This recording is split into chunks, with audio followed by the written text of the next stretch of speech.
وصباح الخير عليكم في يوم جديد. جميل إن شاء الله، سعيد عليكم. وحلقة جديدة من المشاعر، والمرة دي هنتكلم على مشاعر مهمة جدا. بس قبل ما أبدأ الحلقة، جالي كومنتات كتيرة قوي يا جماعة على الباك جراوند اللي أنا حطاها، إن فيها ألوان كتيرة قوي ومزعجة ومضايقانا، فخليها هادية. طب يا جماعة، هو المينينج من الباك جراوند دي ان فيها الوان فعلا كتيرة جدا ومزعجة، ودي المرحلة اللي بيعيشها المراهقين دلوقتي.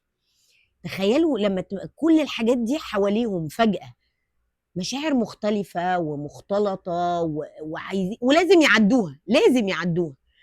واحنا بندخل نقول لهم خليكوا هادين، خليكوا الدنيا مش عارفة ايه، وخلوا كذا. هم عايشين في الجو ده. فده كان قصدي من الباك جراوند. انا حبيت اوضح انا ليه حاطه الباك جراوند تو ماتش كولرز ومتنعكشه وحاجات كده. وخلونا نبدا النهارده في مشاعر قويه جدا. احنا اتكلمنا اللي في الحلقات اللي فاتت على مشاعر الحب، واتكلمنا على مشاعر مهمه جدا اللي هي مشاعر الاحباط وازاي نواجهها.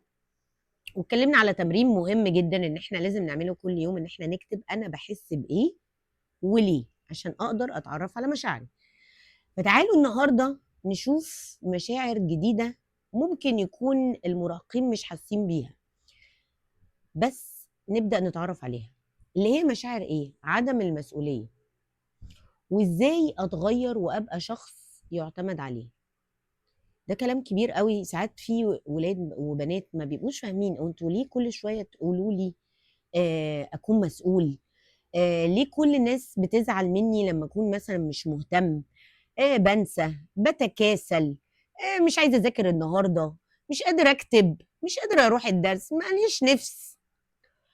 فتعالوا نسال، كل واحد فينا يسال نفسه، هو انا فعلا مش مسؤول، ولا لسه ما اتعلمتش اكون مسؤول؟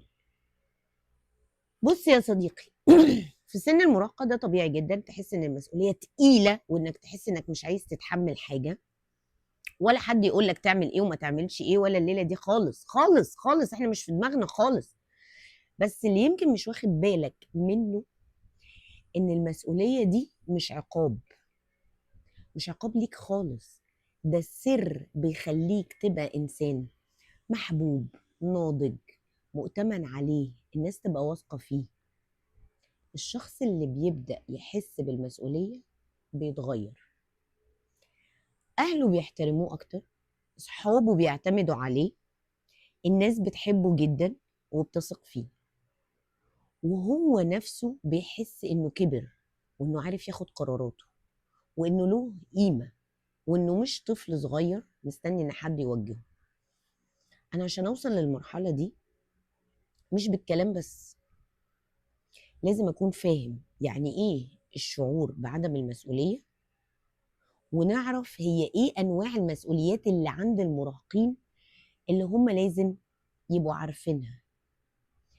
في الحلقة الجديدة إن شاء الله انتظروني بكرة في الجزء التاني عشان أقول لكم أنواع المسؤوليات عند المراهقين، وكل واحد يفكر هل دي عنده ولا مش عنده.